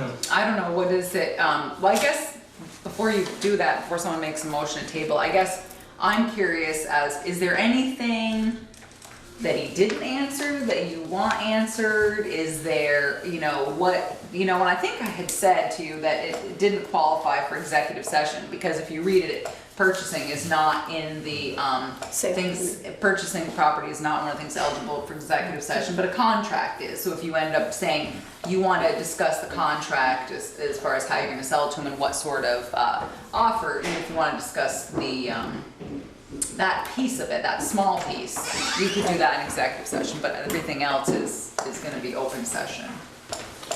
I think he was pretty upfront with his intentions. He does have an intention of trying to be tax exempt. This is a major concern, at least of mine. Well, the tax exempt, ultimately, he can apply, but the select board doesn't have to approve that. Just because they're a 501c corp doesn't grant them tax exempt status. Right, but he could, let me just see. Because I know with Rescue Middlebury, we had to apply it to the town. Did Yeah. not mean we were gonna get it. Yeah, it says, yeah, if the town so votes, when a society or body of such real estate may be exempted from taxation either in whole or in part for a period not exceeding 10 years, if the town so votes. Upon the expiration of such exemption, a town may vote additional periods of exemption exceeding 5 years. Sorry, Did you I hear couldn't me? hear Yeah, you. I know. Upon the expiration, No, I did. okay, oh, sorry, oh. And I do remember we just did vote, that the entire town has to vote, not the select board, is that correct? Right, this is a town vote, yeah, but you Yeah. vote on those things at town meeting. Yeah. So, well, that's not whole town, whoever shows up for town meeting, Well, those 300 people, that's a yeah. lot of power. The entire town has the opportunity. to vote. Yes, thank you, that's perfect wording, yes. And, okay. Very concerned about the sewer, I don't know, I mean, very good question, Joel. If you're gonna do that ahead of time, once we sell it to them, it's not our problem. No, Right. I agree, Yeah. I agree with that. Yeah. I he's guess gotta what go I in was eyes trying wide to get open. there was, is there a goal of the board in the town to have the building refurbished? And I think the answer is yes. I don't know that we're saying refurbished, we want the No. outside to maintain, I mean, outside to Some maintain, extent, yeah, okay. yeah. I mean, we aren't saying they have to And then refurbish the whole if- thing. No, that was the discussion you had at town meeting Right. last year, yeah. Then I didn't mean to throw a curveball, but if the sewer becomes in the back station, it has to be torn down by people higher than Right. us telling that. Does the building, then I asked him, does the building just become your storage building and it doesn't get refurbished or anything? And is that what we want? Well, if you That's put the it a board. condition, you know, that's a discussion to have, but if you put a condition in there to sell it to him, the covenant with it is he has to refurbish the outside to get it back, then that's a condition of the Then sale. he's- What he uses it Then- for is not. Right, agree. exactly. Right, in the sense that he's refurbished the front, he has to tear down the back, and then, you know, Yeah. so be it, and, Right.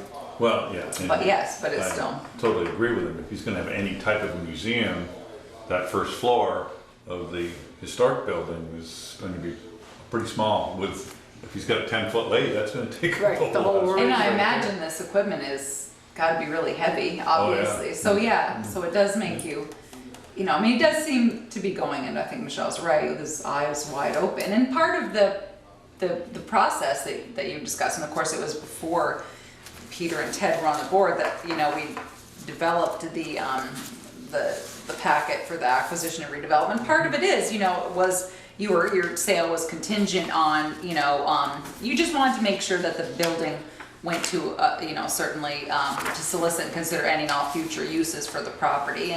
And you were looking for many factors will be used to determine the best application, including but not limited to price, economic impact on Bristol, conformity and complementation with neighborhood and downtown design and economic mix. I mean, certainly almost home would probably like it if you had a museum there and he had a draw. It'd be nice for them and people, you know, walking to town or whatever. Well, that's why I asked the question, how many people does he expect? What's that going to bring to Bristol? Right.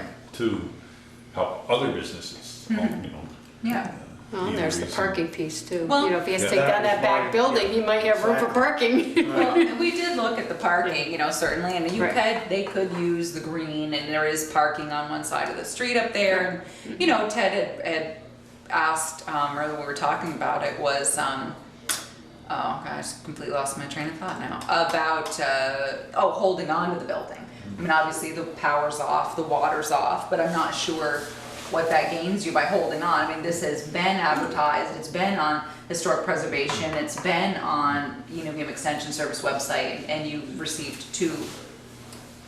Now one. It's now Now one. one, There's could be some angle parking, you know, along there. And, Yeah. I don't think he's gonna get more than 5 or 6 cars at a time to visit the Exactly. place, so.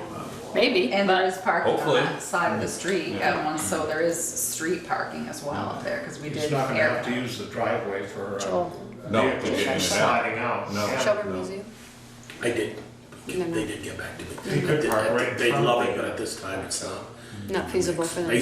What they said was, we'd love to see it restored and be a part of the fabric of Bristol. That's just how they Yeah. put it, to restore it. They love the picture, they'd love to have it. At this time, they don't have, Anyway. in that goal. And moving that thing, Shelburne. They said it was doable. How many because- power lines did because it take down? It was, because it was only 26 feet wide, Yeah. so that's why. I was just thinking of the height, but I don't know. So I'm not sure, you know, so you certainly can, since Peaker is not here, you could make sure he sees in a box presentation on ETV. You can move forward without him, you're still a quorum. And, but like I said, if you're looking for more information from Bob, if there are questions you don't have answered, No, I just, I heard what Ted was saying about other uses. Maybe, you know, we still gotta put one more department in a permanent building. Police, in their Yeah. own someday. right, but you And I'm already not- have a plan not for saying that. But, And we got plenty of time. and we got plenty of time, I agree, but I wouldn't wanna make a hasty decision and then say, boy, I wish we'd have kept that site for Well, I possible. mean, but you're still in the same, you know, the good thing about the police is you know you have a place for the police to go next to the fire department. You own the Well- land, you have that thing, it'll be new construction, you could make it the size you want. Which in this case, I'm not sure, you know, I'm certainly not a building expert, but it does make you wonder if new constructions would be cheaper than trying to redo that. Because if he Yeah. puts an office, if the chief put office or certain things upstairs, we would be required to make it handicap Handicap accessible. accessible, right. Which is, you know, Because so I don't access to know, public. that's a. It's not that expensive. No, well, I mean, I I get- just I'm know just putting saying the because- elevator in. Elevator room is We went like to our- 20, 30 grand. And it's only, I agree, it's only once a month for, technically, once a month or 3 times a month when we have training. But our parking lot and our back behind the station Wednesday night was completely full. I looked at there and I said, where would you put a police station here now? With the Well, parking? Well, there'd be additional parking. There'd be additional parking I at the guess- station. Those are things I would And you've say been lucky, explore you've them got a now, few years, yeah. but at least put them on paper and say, did we, I don't mind selling that yet, Mm-hmm. but the price isn't where I thought it would be. I think it's a building lot's worth that. Mm-hmm. And I'm not gonna say what it is, cause we Yeah, said well, we it's weren't. hard to, you know, I agree, Joe. I mean, the good thing you know about the police department is you know you have a lease you're not getting out of for about Right, 5 to 6 yep. years, so what I'm not saying happens? keep it that long, No, but no, at well, least I'm just gonna say is what look happens at all to those that avenues building. before we give it away and then say, boy, I wish we'd kept it. Yeah, because right now it's, you know, I'm not I mean, looking at values. We made a mistake in this town in '82 when they sold the old Skeeto across the road and the school didn't wanna buy it, the voters didn't wanna buy it Yeah. for $5,000 for a parking lot. Yeah, I mean, I don't know, I mean, certainly, I just don't wanna, we own it now, let's make sure we cover all our bases and, before we decide to throw it down the street, so to speak. yeah, what is it you would like me to look into to answer those concerns for you, Joel? I guess I don't know. What would, if we just asked Milford for 1 hour of his time to say, a building of this size, right where we thought the police station would go behind the fire station, and voters are not saying right off. No. But what would we do with the park? What more additional parking could you get? Okay, I'll look at the plan, Just, get the plans out, you know, sure. Okay, that's a fair question. If he said, well, I don't see you're gonna lose 20 and gain 5 more around the back, so negative draw 15, I think we need to, like I said, I'm not saying, probably not refurbish that building as a police station. Maybe they didn't want the fire station there after 118 years, maybe they don't want police there either. Right, probably not. So- Relocation, parking. So what do you mean not refurbish the station? You mean tear it down? No, maybe to be given, to be moved, or But someone maybe it would can be have to buy refurbished. it. I go back to what Ted was saying in earlier Yeah, meetings. we've got, You know, nobody's really looked at it. Nobody's really giving it a hard, good look and say, what would it cost? I obviously know you'd have to tear out the back and put some, but we have the sewer line up there. You could have you could have a sally port off the back for 2 sally ports come in from there's a lot of things to, So is that guessing there, something, but at I mean, I least- can I certainly don't speak to wanna- Milford or Alan Heisinger about the existing, and if we put the police station there, which is what everybody kind of talked about, to have like I was one of emergency them response ones. all And now I see the together. parking over there going, Yeah. they were and I- parking up along the street. There was 37 cars there the other night. Almost Is- all of us were there. Are you Yeah. interested as a board in me hiring someone to give you a estimate on what it would cost to make 32 North Street habitable by Not until at least I wouldn't, until a Milford an hour drawing or a half hour drawing saying, Yeah, put it right I think there we where that have it dirt on a- spot was, now it's paved. I might You have put it right on the there. original plan, I'll Then go you can back. go out. So didn't they put that on We the did. original plan? It Because there is was on. parking behind the police station. It's a Yeah. big parking lot behind the police station. I will. So pull that, yeah, find let's those pull that plans. out. Also, is there any worry with the American Legion not allowing parking over there? Again, there's a huge amount of parking there. And it's Yeah, but being- they're- Depends on what events they have going on. But their goal is to, where the parking lot Yeah. closest to the corner Well, is gonna be their new building. the building And out the front and in-laws. Parking out the Yeah. back. And yeah. parking out the back, yes. Right, but if they put parking out the back, that's a huge space. Yeah. I mean, there's also parking. You could also do like you did during the open house. I mean, we did have parking at the high school. Yeah. So the firebridge, a lot of people, we all parked at the high school and walked over. Yeah. So I mean, there's definitely ways to get around that. So I can certainly get the plans out and just, clarify that with either Alan or Milford It's just a about couple the of, parking. they may say, yeah, you can still go down by the retention pond of the road and get more parking in where the propane tanks are presently are, and they're gonna be. So if you felt that the police Just on department. paper, I wanted Right, something of to course. say. If you felt that the police department could fit there, near the fire station, parking and all, then you're, I would be, yes, Then that you would have be, no I interest think, in our best hanging bang for our buck. okay. At a later date, sometime in the future. Yes, okay, yeah, definitely, all right, for the voters, absolutely not Yes, gonna happen. Not gonna happen. But Sure. if they said, boy, you'd be tight getting them both in there, Okay, and then maybe we'll rethink.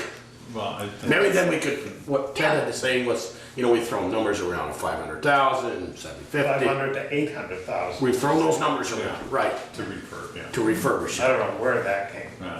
Yeah, there's nobody, no engineer, no Yeah. contractor is really. so we can, all right, so I'll do Well, that. I know and what will- the gut, I know what the gut to do this building was 850, so, Yeah, 750,000 to do this place. yeah. So, So we can discuss it next meeting. So you want Once that get for the in, 11/21 we could- meeting? Does anybody have anything else that they want answered for that meeting?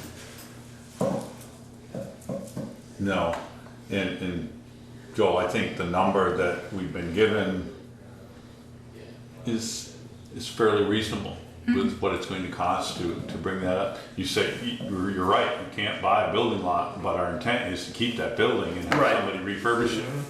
And that's going to cost a lot more, and there's several building lots in the village area that are available right now. Right. So, And more coming up. Yeah, and we did have it appraised. I gave you both this packet, right? You Yeah. both have seen this? Yes. Okay, good. I just wanna make, because it happened before, I wanna make sure you're. So I agree with Peter. I mean, we did have it professionally appraised and so you're right. There's definitely building lots that are more expensive, but when we're already out telling I you just they don't have wanna X, wait. Y, Z. I won't say let go of it, not let go of it till we know, we all, I'd hate to in 5 years, if we build a police station, say, ain't gonna fit over there. And we're all gonna say, oh boy, and then we're gonna pay twice what we sold it for a building lot. Yeah, right. I don't wanna do Good that. point. That's fine. Joe. I will make sure, I'll get that for the 21st. Okay. Approval of minutes for So October. do you know? Nope, sorry. So I'm not sure about that, so someone else will have to, do you have to table the discussion till the 21st? This is, I'm not sure, I'm asking because I don't know, or you just can Well, continue on the it 21st? just says discussion. Discussion. doesn't it? Doesn't say anything, Okay, yeah. all right, thank you. I was And like, we wait, discuss. before we go on, I don't wanna miss anything. All right, so, put on, I had a couple of grammatical on there. I'm sure, Michelle, you got them. I got one she gave, yeah, let me see, she gave me In, Jen's. where it said at the first paragraph. Did it- Three set out. Said ask, Yeah, yeah, yeah. I got that one. And the other page. What, yeah. The back page? The last page, second line, is keep time to doing this. Oh, yep. To be doing this again. Oh, okay. Excellent. I will give those to Jen tomorrow. Okay. So somebody want to make a motion to approve the minutes with those changes? Oh, you got I some? have one. Oh, sorry. That's good. Yes, Ted Lilas, the liaison from the Bristol Historical Society, Wait. not the Houghton Hall Committee. Is there Oh. even a Houghton Hall? Oh, you're right. That's funny. Uh-huh. Bristol. That one I didn't. See, you know No, better than there's us. not. Yeah, there's not. You're right. Bristol. Excellent. We just put you on a new committee. I was actually the only remaining original member of the when it Did you have dissolved. another? No, that was it. Okay, thank you. Make a motion to accept the minutes with the 3 corrections as of tonight. Somebody second? Second. Any more discussion? All those in favor? Aye. Any opposed? Okay, motion carried. Town clerk and treasurer's report, including liquor licenses. All right, so Jen has 2 application for special event permit. I suppose you want to do one at a time here. The Hogback Mountain Brewing is for downtown Bristol's Chocolate Walk. Their defined area will be within the inside of the Bristol Bakery. Up to 4 2-ounce samples will be given at no charge. Beer will also be sold in unopened bottles to take off premises. Samples will be poured into a cup up to 2 ounces, and of course samples were limited. The date of the event is December 2nd, 2016, and he wants the hours of operation are from 3:30 until 10:30. So I mean, obviously they're gonna adhere to all of the, they can sell them like that. So it's gonna be allowed by law. within, It's inside. inside, Yep, Bristol Bakery. but they'll be selling beer to Does a take with bakery have to them. have a retail license to sell beer? Nope, he can do it. I mean, just because Under you've his own seen, liquor yeah, license. people do that. They can, we've seen that before where people are selling, like they're just giving their samples in hopes that you're gonna buy it. So yeah. It's under their own, it's gotta be Give under them 4 Hogback's, samples, it's probably gotta be will. under Hogback's liquor license. Yeah, and so he's saying up to 4 2-ounce samples, or so obviously there's, and you guys all know that DLC. scopes deal. this. Oh, They're- they scope it all out. We tell them to prove, and then, They have to submit this it. application is forwarded to Vermont Liquor Control Board, and then they take a peek at it. So far, they're the only ones we have for that. And you have another one for that same one? Nope, yep. Let me just look at the date. Yep, so that's that one. The second one is, the licensee's name is the Appalachian Gap Distillery. And describe the special event. It's Bristol's Chocolate Walk, and they'll be doing cocktails at Lulu's Ice Cream. Their specified defined area, it says 8-foot table, 11 Main Street, Bristol. Free samples will be provided as allowed by law. Bottles will be sold as allowed by law. Cocktails will be sold as allowed by law. 1-ounce sample cups and 9-ounce cocktail cups. And their date of their event is the same date, and their hours of operation are 4 to 10. Are they gonna be inside that That's what I- It does table? not say. Yeah, Doesn't say. But I was would gonna say. think I'd make sure they were December inside. 2nd, The December section, I'm sure, yeah, I'm sure they'll be inside, but we'll make sure that they have to be, I'll put it on here.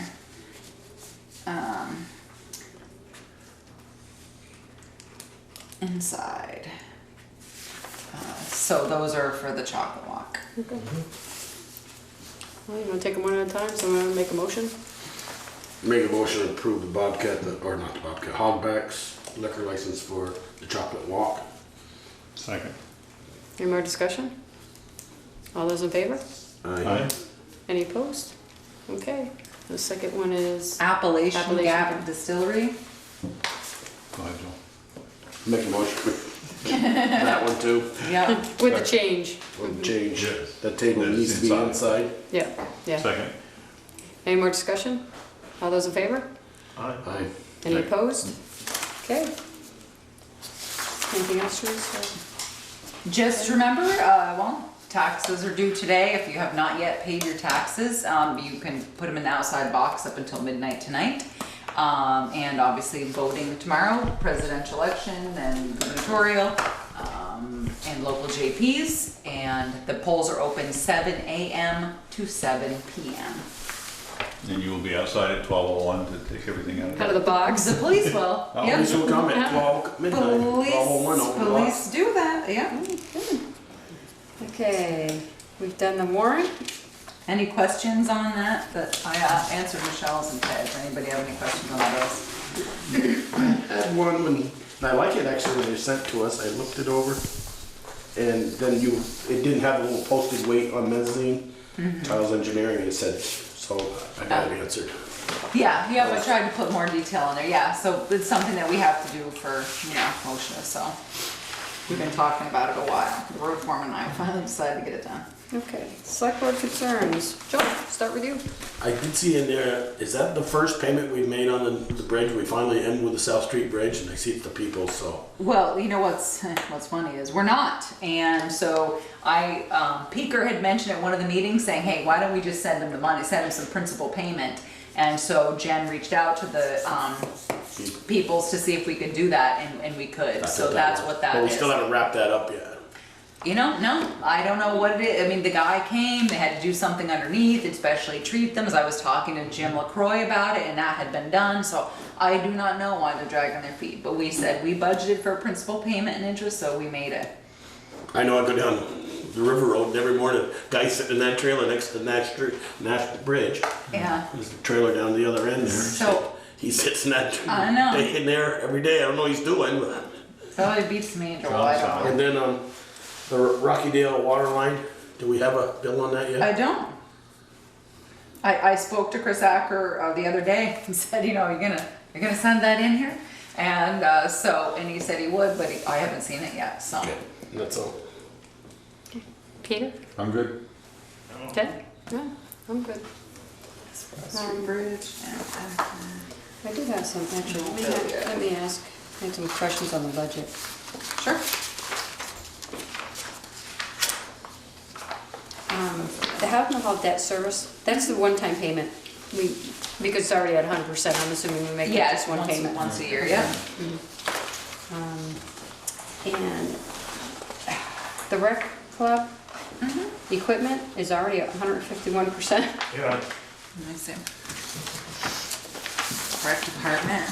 Yeah, the equipment. Yes, because remember that's what I told you about the software design, they were gonna pay for half and then look for half for a grant, and they ended up paying for the whole thing, and now she's looking for grant money in Okay, reverse.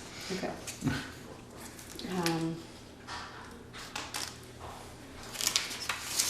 Is that just a mistake? No, that's something that the auditors do. We used to track FEMA in a capital fund because FEMA has a good track it. But they would move that expense into the budget, so they create a rate a line. So it's nothing we budget for, we just keep our fingers crossed, pray we have no FEMA damage. So that's our strategy, At least mine. The overtime salary for the police department. they're Is already at very high. 56. Yeah, are they gonna be okay Well, with that? I mean, we're I only hope 4 so. months in the year. I would hope so. I spoke to the chief about it, so he's aware of that, because that's the reason we had reduced the we had reduced in the last budget per his recommendation. We reduced overtime Right. to increase part-timers. Right. So I don't know, hopefully with Bruce coming on, that'll alleviate some of the issue. Okay, and then the other question, you put in these numbers here, did we not budget for this, or is this just? It was a mistake. Errors. Yeah, Okay. they just, I gave it to Jen, have her change them. Okay. Those are my questions. That was it. Okay, town administrators report. All right, so you, so first of all, this came in the mail, has Michelle's name on it, but it's, if anyone wants to look at it, we were the select board received the Act 250 application for Alan and Helen Rathman for the pit. They're just renewing their Act 250 permit, so if anyone has any questions, that's here. Where's that pit? Certainly review it. Theirs, Yeah. pit's on 116 So, south. just past Notch Road Road on the left. Oh, okay. Yeah. Yep. Okay. So that's here. Houses. We had a pleasant surprise the other day. I got a phone call and 64 seconds. We usually get so many days a year from them from the drinking water, state of Vermont drinking water program. And he called and they had like 6 days that were unfilled and said, hey, you want to come back to Bristol? I said, well, yes, we do. So they came back. They worked on the cemetery line, which they didn't do last time they were here.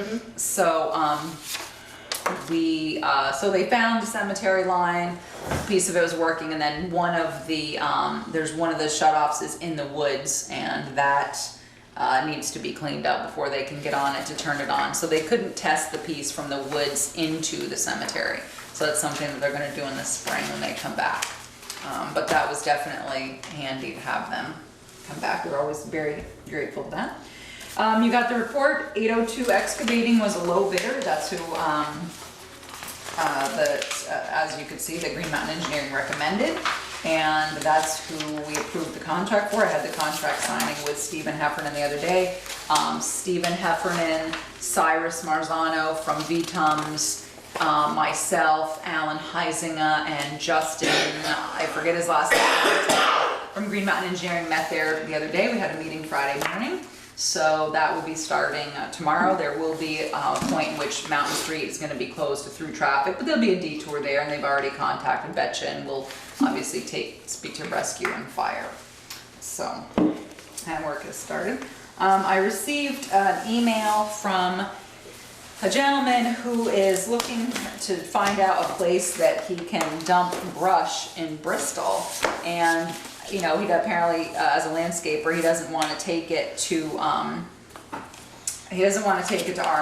and I had, his name is Ash Smith. And so I had suggested, the ones I had heard of was Dave Livingston was taking brush, and Heffernan, he emailed me back and said, Livingston's no longer take brush, nor do the Heffernans. And great to have a public dumping option for the growing community of Bristol. Well, we don't have a public dumping option. So I don't know if you guys are aware of anyone who takes brush. Hills? This guy on Devon Lane, he goes by my house with brush all the time, so I don't know if where he's taking it, the hills or. I don't know if A. Johnson takes it or not, because they do mulch too, but I think it's just chips. I was gonna say, what about Brown's down here? They've got chips for sale. I don't know if they chip it I think up. that's from their own That's Is that from yeah. their own projects. projects. So, it's unfortunate. It would be nice, maybe they could get together if there's local landscapers. He could also reach out to Scenic Valley, which is what I'd suggested, and other local landscapers to see where they haul their brush to, so. But They don't take that at the transfer station? they do, he's just kind He of. doesn't want to have to travel how many times a day to do it. Yeah, so, alright. Acker Excavating, they put in a permit to connect their water line for their new, development, for lack of a better word, on the corner of Two Liberty. houses. Yeah, on the corner of Liberty and West Street. So, approved the permit with, obviously several caveats about MUTCD standards. When they were connected, they give a 48-hour notice so that the water department can oversee the connection. And so, Why Liberty Street? Aren't they closer to West Street? well, because the West Street water line is all gonna go through. I thought originally they were gonna connect to that, but the approved plans that they submitted came off from Liberty, so we were surprised. Actually, Chris wasn't sure either when we first talked about it. VTUMS is gonna be repairing the leak on Pine Street, which is the corner of Taylor and Pine. So he's working to do that. So we're gonna have several places dug up. Also found out today that the NH Munsell wanted your water shut off, and we can't shut it off. So went over today, tried to do a little hydro excavation, tried to take care of it, couldn't. So the town crew, Kale's gonna be digging that tomorrow morning. Hopefully not too far down, but we can't get it off. So yeah, so we're working on it. So we're gonna have all sorts of stuff dug up in Bristol. And per the road foreman, everything has to be paved, well, except for the NH Munsell driveway before the plant's closed. And it's gonna snow. So we're going away. No, but they will pave that. Yeah, but not until Peter Bouvier said they could wait till the spring, because it's just a driveway. So, we held a mandatory staff meeting, the other day, and actually had VLCT come here to go over their wellness program. I think that the road foreman, all the road crew was here, everybody did a great job that came, and what happens if you participate in this, you can get up to a 10% reduction in your workers' comp insurance, which, for the police is a big deal. So but the road crew found it interesting, and so Peter's thinking that he might actually start that program with the road department in the spring. And other departments are interested in it as well. So it was nice. We had a nice meeting about that. They also came in and explained the employee, assistance program and all of that. So that was really a nice thing to get done.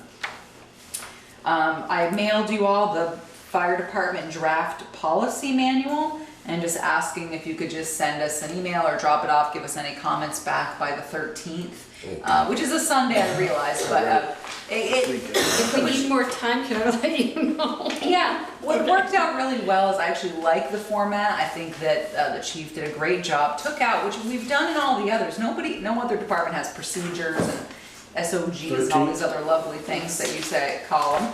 In there, you want just the basics. So I was actually really happy. I think they look nice. He did a great job formatting them, so he will be here on the 21st to discuss that with you. But what'll be nice is it'll give you guys a chance, if you have any questions or feedback, things he can look into and have answers for you on the 21st. Okay. Can you sell beer? The possession, sale, transfer, or purchase of illegal drugs. Illegal drugs. Does that mean you could sell beer? Oh, well, I don't think that's what that meant, but this was language that came from our personnel policy, but that's a good point, we'll have to look at that. Yeah. Let's see, so we did that, Pam and I are still working on the draft personnel policy, comments for that were due back today. So that's been a great project, but because you're doing fire department policies on the 21st along with zoning, I think you'll see that at the beginning of December.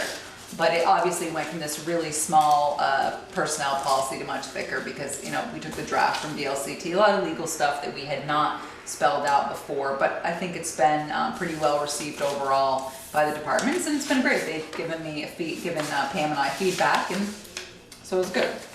People got a little nervous, but they realized it said draft on it. I'm wondering if you guys, this seems to be the time of year you normally go back to your 6 o'clock meetings on Monday nights. We usually start meeting at 6 o'clock and then do that until like the beginning of April, and then you go back to the 7. Is that? Yeah. Looks good for me. Ted? And I've been waiting for this. Yeah, I guess I can work it. Is it, did 6:30? What's on what you wanna? Well, I just have to shift some stuff around. Okay. What are we? And they usually do it until like April, Our because first December meeting. Next meeting will be still at 7. 7, yeah, because it's been warned for 7, the 21st. Yeah, So okay. beginning of December we'll December. Fine. of December, and that's usually about when they do it. Ted is December to April. Yeah. Beginning of December, 6 o'clock. I'm writing 2016, but that's not what I want to say. So that'll be the December 5th meeting. When you held your staff meeting, was there any discussion on redesigning there's what, 6 or 7 holidays or 8 holidays and so many of this and that, sick days. Any mention of CTO? Actually, we did not discuss the personnel policy. That wasn't what the staff meeting was for. No, Oh, okay. every department was given it. You and Pam are working on it. Well, no, what happened was 2 people in every department were chosen by Pam and myself to receive it, and they were to talk to the employees about it, and then to sit down and discuss it amongst themselves, because each department is a little bit different, and then to put their comments, concerns, questions in writing and have it submitted by today. We did talk about that originally. There's not enough interest to go to CTO, and to be honest, we don't have the, if we go to CTO, then you have to do it on an accrual basis. And with our software and especially the police, not to pick on them, but as an example, the police get shift differential. So every time you enter that shift differential, you have to enter like 1 hour at 15 cents or 20 hours at 15 cents. So the accrual on that software is going to look at every hour and try to accrue their, give them accrued time based on hours worked, when it's a little inflated because they may have, because they're only getting the shift differential for specific hours. So, and to be honest, nobody, there was a lot of people who do not want to go to CTO time. I only had a couple people interested, really. So the majority, I guess, is a democracy. Everybody said, no, leave it alone. Yeah. But, and also to a piece of it in my mind is I know the software would be an issue for us, but really not a lot of interest in going to. So, I know some of the road crew members had. Yeah, they've spoken to me. Yeah, yeah. Would like to us.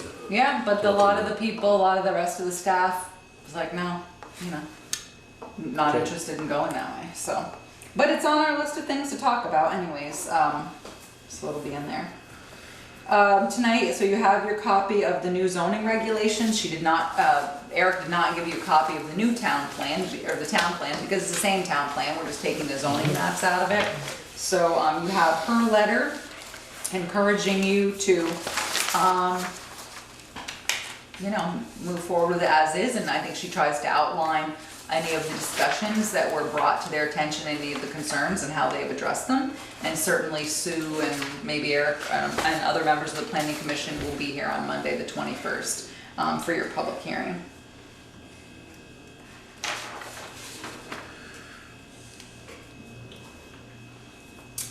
And just last thing I think I told you was I'm working on budgets. I'm gonna meet with the fire chief on Friday. I've met with listers, recreation, zoning. I'll meet with fire, and so hopefully on the 21st you'll be getting your first look at the budget, and so.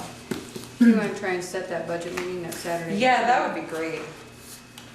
If people, or they can come next meeting with a couple of, I don't know, your calendar. Last year, for the first time, the select board met on a Saturday to discuss the budget, and it was actually really nice, because it's hard when you're tired, as you know, to do this at night, and they met on a Saturday. And we met too late. We met in January, when in fact I think we should have met in December. So you really got available It's December good. the Trees 3rd, the takes us all 10th, or the the 17th. Snaps She traced at us. noon, treats us. Didn't you have He's pizza? lost. Didn't Brian buy pizza? I think he offered to, but I'm not sure anybody took him up on it. I think we were done. It didn't take that long. It was pretty concentrated. I think we met at like. Yeah, but you had already met, we had already met before then to go over some of it too. Yeah, so yeah, absolutely. This time we won't have as much discussion. No. So you have December 3rd, December 10th, or December 17th. So if you guys want to look at those dates and then maybe come back the next I meeting. can't do the third, I already know that. You can or cannot. Cannot. What was the next one? December 10th 10th? or the 17th. I think the 17th is a little close. I mean, just on holidays, I'm sure people have stuff going on. It would be nice if then the 10th, if we could, people can look at their calendar and see. Yeah, so everybody. The other look- thing is look too, if out the and see. Saturday doesn't work out, then maybe we could just do it one night during the week, but maybe we could meet at like 4 o'clock. I don't get out of work until 5, but. I didn't know on one of your massage days if Yeah. you could, how that worked for you. Yeah. But, so that's another option, is just meeting, okay, say, all right, we're gonna meet from 4 to 8, it's the only thing on the agenda. So you could also do that, which also works, because then the only thing about Saturdays, I don't know how that works with fire training. It's the first Saturday of the month, so. Is if it's it? the Okay. 10th, you're good. Oh, Yeah, it's 6 well- o'clock in the morning, I don't think we're gonna meet. Oh, well, I didn't know what the deal was. So that's the other option, if you don't wanna do a Saturday, I think you could certainly do from like a 4 to 8, and Well, everybody think about it and then we'll decide next. All right, so I'll put it next on the meeting. agenda for, agenda 11. You said you had one interested candidate for minutes? Yes, one interested candidate, I think take minutes. I'm actually gonna put that name on the agenda next week and have you vote on hiring her, and then she will start in December with Jen. 11:21, discussion of budget meeting time. Saturday or special day, and that's it, I'm done. Okay. No executive No session, executive so session. somebody wanna make a motion to adjourn? So moved. Second? All in favor? Alright. Any opposed? And I assume there's no discussion? Cannot have discussion. Yes.